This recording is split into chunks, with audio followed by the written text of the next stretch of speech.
السلام عليكم ورحمة الله وبركاته. في مستهل هذا اللقاء الجميل مع الأستاذ رامي خوري، نرحب فيكم جميعا. بس بدي أحكي لكم بالنسبة للترجمة، رقم 1 اللغة العربية، ورقم 2 اللغة الإنجليزية، ورح يكون الحوار الفيديو باللغة الإنجليزية.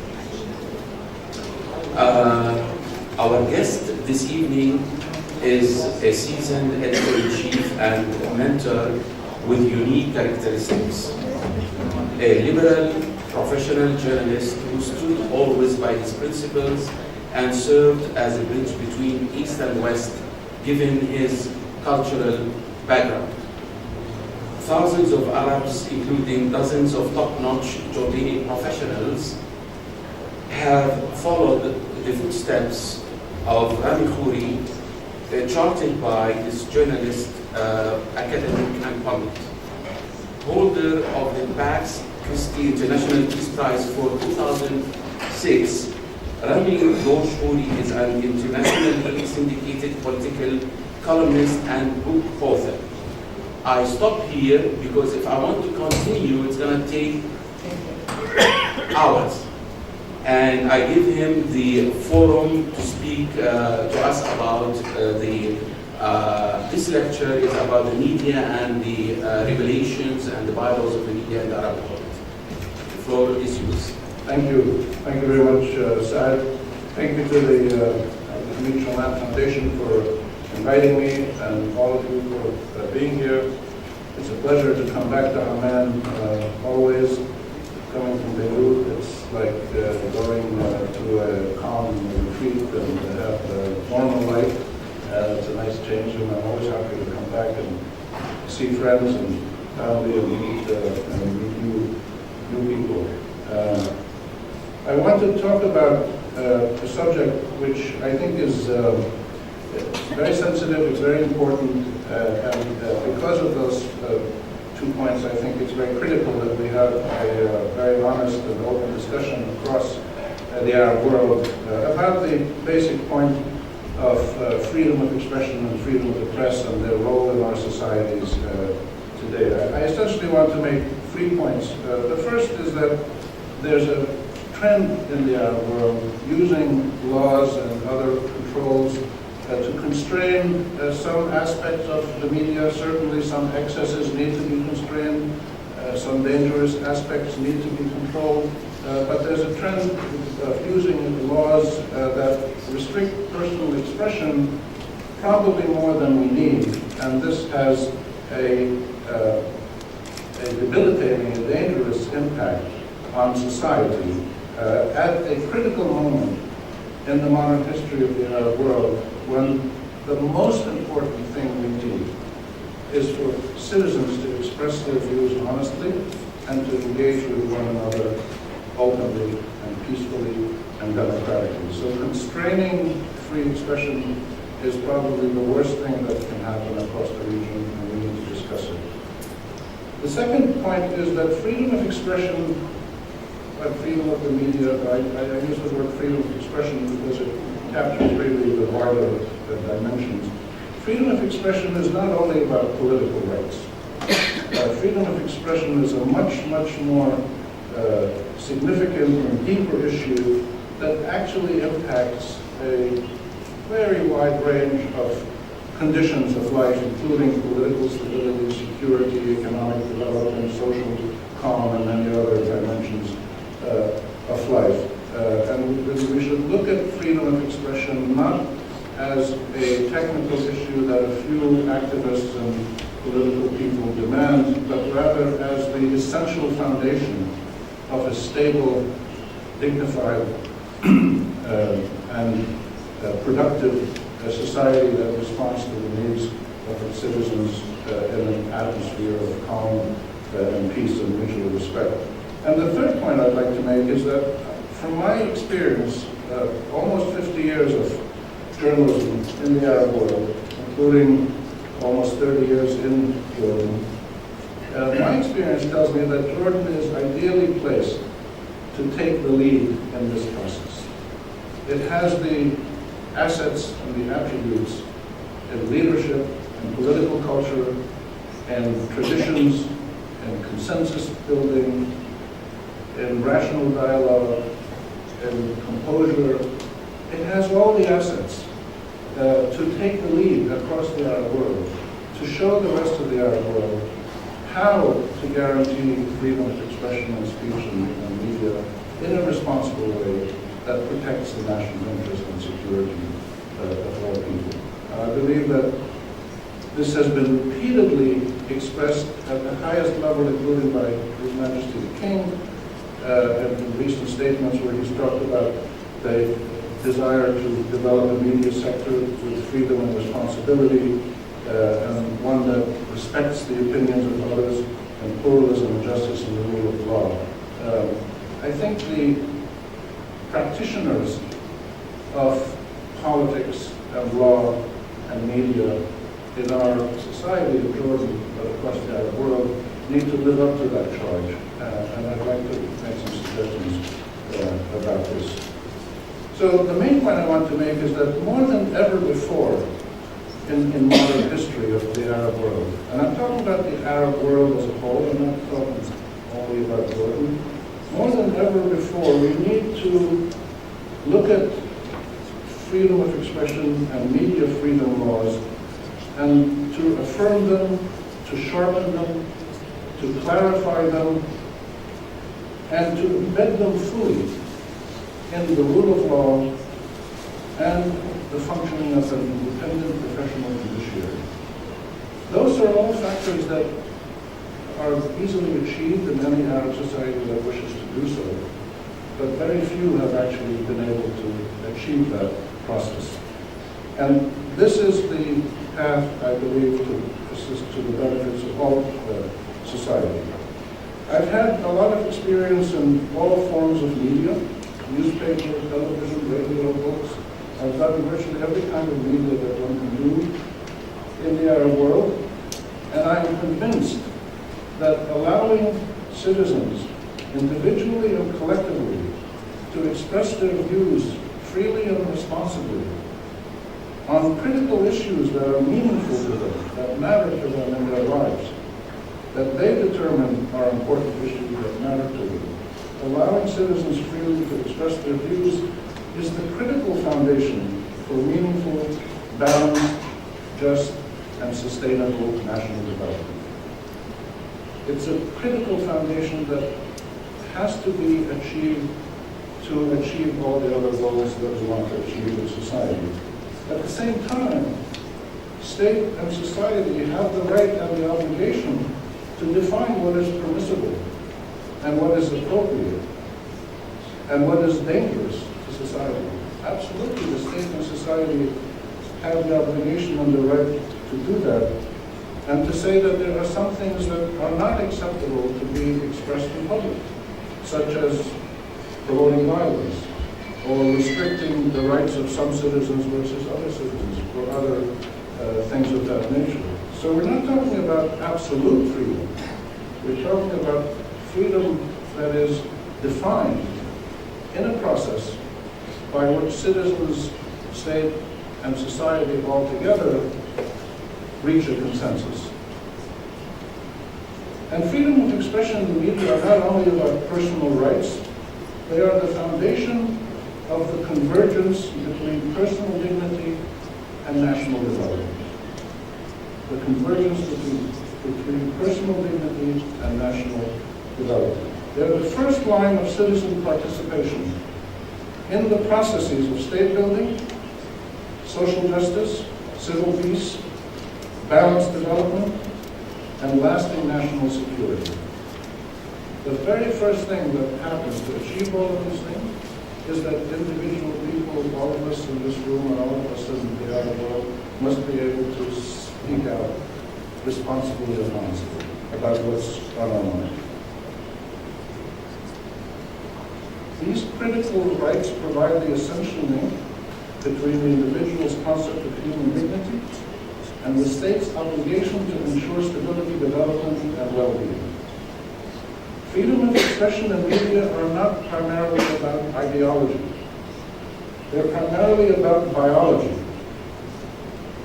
They capture in legal, legislative, political, administrative, and security forms the instinctive need for individual men and women to express themselves, to speak out, to make their views known about issues that matter to them and that impact their lives. This is a biological need.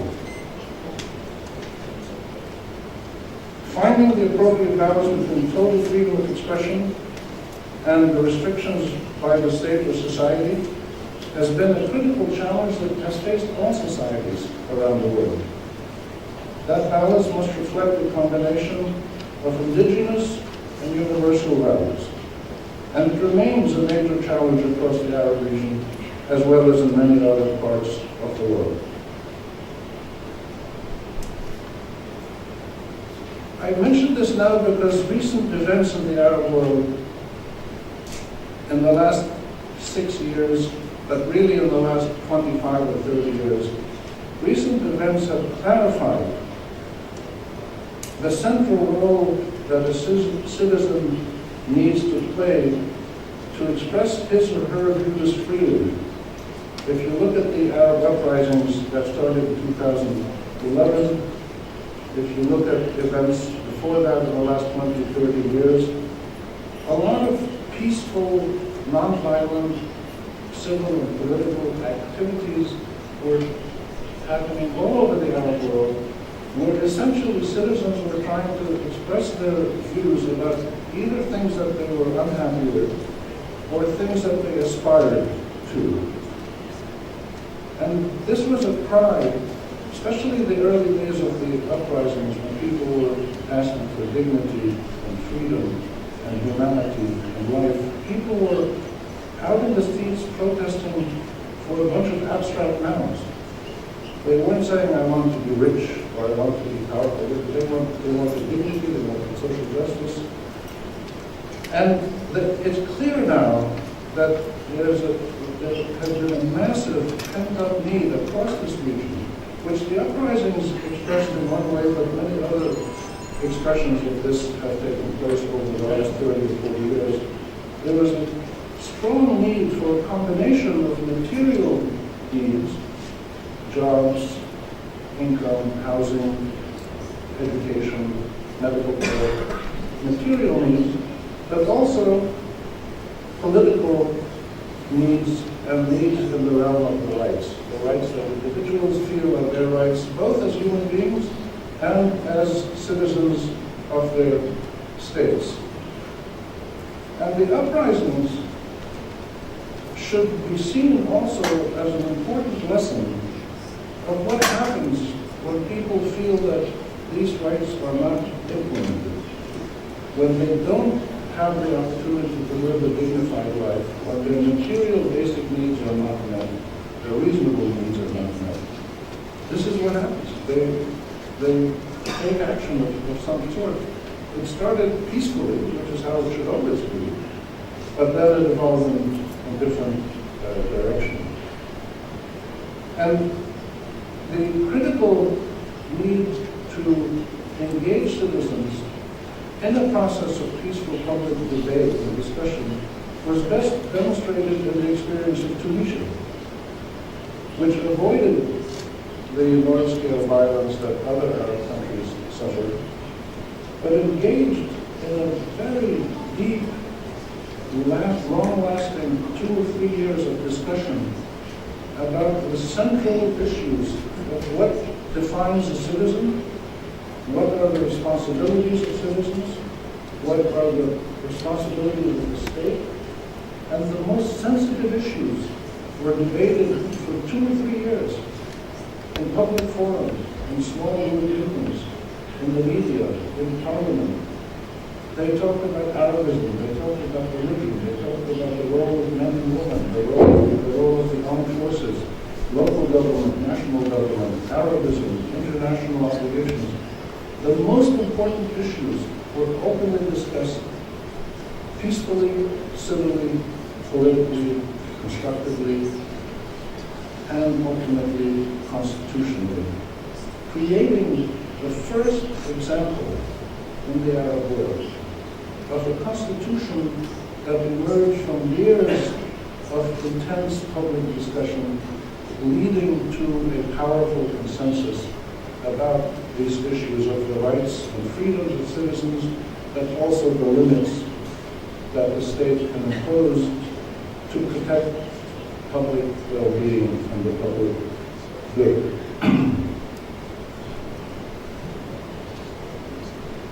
I believe that the essential foundation for national development and social peace is the sense of the individual citizen that his or her views actually matter, that his or her voice can be heard, and that all opinions, reasonable opinions, can be offered and people can engage in discussions that will ultimately lead to the kind of consensus that is so important for political stability, socioeconomic development, and ultimately collective dignity.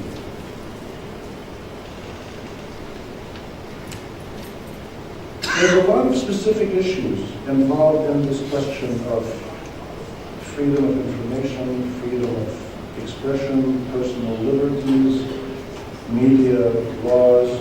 I don't want to get into the details of these because there are dozens of institutions in Jordan, across the Arab world, that deal with these issues in much more depth and professionalism than I can. People who are international groups like Amnesty International, local groups like Kاتب and Centers for Media Freedoms, and Arab groups like Arab Human Rights Organizations and Samir Nasif Foundation. There's many, many groups, locally, regional, international, that deal with these issues, that talk about the individual laws that are on the books or that are amended, the areas where people feel laws need to be improved, and most importantly, the areas where the gaps or the ambiguities in the existing laws create a space where neither the freedom of expression is protected nor the security of the society and state are guaranteed. And this is the great danger, that allowing the continuation of mechanisms to control media and freedom of expression, using the traditions of the past, the tools of the past, laws, administrative decrees and other and licensing and things of that nature, creates a situation where people are sometimes afraid to speak out or feel it's not worth speaking out because they might get bothered of some sort. And we see this all over the Arab world in so many different countries. Newspapers and magazines are closed, websites are closed. Some people in some countries, their citizenship is taken away for tweeting. And of course, people are sent to prison. And all of these things are done under existing legal provisions. But the technical analysis of the gaps in these systems need to be taken seriously. So what I think has to happen is that the legitimate issues, such as, for instance, fighting terrorism, absolutely, there must be provisions in the law to restrict any kind of media expression that somehow seems to help promote the cause of terrorism. Absolutely, that must be stopped. Or cybercrimes, or libel and slander, where people use the press to destroy some people's reputations or their businesses or their professional standing. That there are clear areas where laws must be used to limit the absolute freedom that some people ask for. But the problem is that some of these existing laws and procedures in some Arab countries have such vague gaps in them, or such open-ended room for interpretation, in processes that are not consultative, where individual people in certain branches of government can make decisions with very little recourse to appeal, which I believe creates a dangerous situation that ultimately caused some people to give up on working within the rules of the state and the rule of law, and they do one of several dangerous things. One thing that people do is they just leave, and some of our most talented young people have left the Arab world. Hundreds of thousands of our most talented young people have left the Arab world for good. They're in New York and Australia and Paris and other places because they can't operate in this kind of system. If they don't know what their rights are, if they can't contribute meaningfully to development and stability and national well-being, they just decide to go. Some people will often join radical movements. A few people will often join terror movements. The consequences of sustained ambiguity in the rule of law related to the rights of individual men and women to express themselves has negative consequences if it is sustained over a period of time. So I believe it is time for the Arab world to review the foundations of how citizens and state engage with one another, to define the rights and responsibilities that can only legitimately be shaped by a process of dialogue and consensus. This happens a lot in the Arab world, but it doesn't happen consistently. And at the moment of crisis, which we're going through now in the region, at the moment of crisis, when there is terrorism, when there is economic stress, when there are some countries at war, where sectarianism is increasing, where fragmentation is happening in some countries, at the most important, delicate moments, that is the moment when countries, I believe, need to look again at how they've operated over the last 50, 60, 70 years and say, can we do things in a more efficient way? Is there a more effective way to maintain social peace, economic and social development, political stability, national security, and collective and individual dignity? And my answer to that is yes, I think that we can improve on the way that we do this, and I believe that it has to start with the focus on improving how we guarantee the freedom of expression, because unless all individuals in society are allowed to express themselves, speak about the issues that bother them, but also contribute solutions to the problems that they face in their society, unless all people feel they have the opportunity to do that, then we're only going to be using the knowledge and power of some members of our society and not all members of our society. And we're dealing with a situation now which is really quite dangerous. I'll give you just one or two statistics to help us understand the magnitude, and then I will stop if we have important discussion. We're dealing with a situation in the Arab world today where about 25 million young people are out of school. Think of 25 million young people. There's around 370 million hours. About 25 million of people who should be in primary and secondary school are not in school. And if they're not in school, they're not out doing nice things. They're potentially liable to be recruited to do dangerous things. They can get into criminal activity, they can get into violence, they can get into terrorism, they can be easily recruited. They're desperate young people who can't work. And this means that the next 20, 30 years are going to be even more difficult than what we're into the past. Another problematic statistic is that about half of the people in school, this is based on international testing standards, about half of people in primary and secondary school are not learning to read and write and do mathematics. They're in school, but they're not learning, and they're going to drop out. And therefore we have this massive pool of young people who are going to guarantee that in the next 2 generations, we're going to have somewhere around 50 million young people who become young adults and adults who have no possibility of working in serious professional jobs that bring them a decent income, professional satisfaction, and contribute to the national well-being. But the opposite is that these young people could be a very dangerous pool of radicalization and violence and fragmentation in society. And the last statistic I want to use just to show this context of what we're talking about, that this is a moment of great urgency in the Arab world. Not just because we have wars and violence and some terrorism and refugee flows, those things are already there. But much worse can happen if we don't quickly address the causes of these problems of violence and fragmentation and terrorism. And the third statistic I just want to give is about informal labor.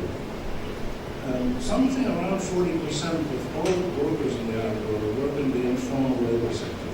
And the informal labor sector means that they sweep floors, or they wash dishes, or they clean windows, or they carry bags of fruits and vegetables in the market. They just do manual labor. They're not equipped or able to do anything more than that. About 40% of all workers in the Arab world are in the informal sector. That means in some countries it's 70%, and in some countries it's 20%. The first time entrance into the labor market in Egypt are about 65% of Egyptians who enter the labor market for the first time enter into the informal sector. They have no guaranteed income, no social protection, no insurance, no minimum wage, no rights as workers. They're completely at the mercy of employers with no protection. And so we have a pool of, I don't know what the number is, but you're probably talking about 50, 60, 70 million people in the Arab world who are living right on the edge of desperation, with neither the legal protections nor the material income they need to take care of themselves, nor the social safety net that society and the state provide them. But most of all, they don't have any chance of ever living a decent, dignified life with a good job, having a family, and living the kind of life that most of us live. And this is the kind of mass desperation and disparity and disequilibrium that brought us to the situation we're at today when we look at Libya, and we look at Yemen, and we look at Syria, and Iraq, and other countries around the region. It's partly because of these issues. And the way to get out of these issues, to get out of these trends, is only one way to do it, which is for citizens in a society to engage with each other and to come to a consensus about how to manage society, how to provide for the rights of people, how to provide for the security of society, and to move ahead based on a national consensus. And I would say that the very first foundational step of that is free expression. If we don't hear what our citizens are saying, if we don't allow people to fully express themselves within the limits of the law, then we're setting ourselves up for further problems in the future. And again, I believe that Jordan has the capability, the assets, the leadership, and the social composure to be able to be a pioneer in this field. And this balance between individual freedom and national stability and well-being rests fully in the rule of law. The rule of law that is achieved in a way that protects the individual and protects society as a whole. And this means that it is perfectly legitimate to define or to control or to punish or to ban inappropriate activity if that definition of what is inappropriate is achieved through a consensus of dialogue, through a democratic process, and is implemented by a professional, independent judiciary. If we can achieve these steps, they're not going to be achieved quickly. They can be achieved sequentially. But I believe this is the way to move out of the situation we're in today, where there is widespread discontent among tens of millions of people across the world, poor people, marginalized people, and this applies in every country. Poverty levels, levels of informal labor, youth unemployment, they're pretty much the same across the regions. If you look at Jordan or Egypt or Morocco, there's not much difference. And educational attainment levels that I mentioned, where 40–50% of people in schools are not learning anything. They're just wasting time, they're going to drop out. That applies to Jordan, it applies to Morocco, it applies to Egypt, it applies to even some of the wealthy states in the Gulf. So these are powerful dangers that we are aware of. We didn't listen to people when they told us about these things 30 and 40 years ago. And that's where the importance of freedom of expression comes in. Because there are hundreds and hundreds of people in our own societies who talk about these issues. They raise the alarm. They wave the red flag. There's a danger sign here. We have almost half of our kids are not learning anything in schools. That's a real danger sign. The government can't do that by itself. There can only be a process of genuine, sustained, and equitable national development when citizens and state work together. And that's why I believe this issue of freedom of expression is so important. And I would urge all Jordanians in the government, in society, in the media, in all aspects of life, to take the lead, to be the pioneer in the Arab world, to walk with Tunisia in the process of truly consultative, genuinely deep national debate and consensus building anchored in constitutional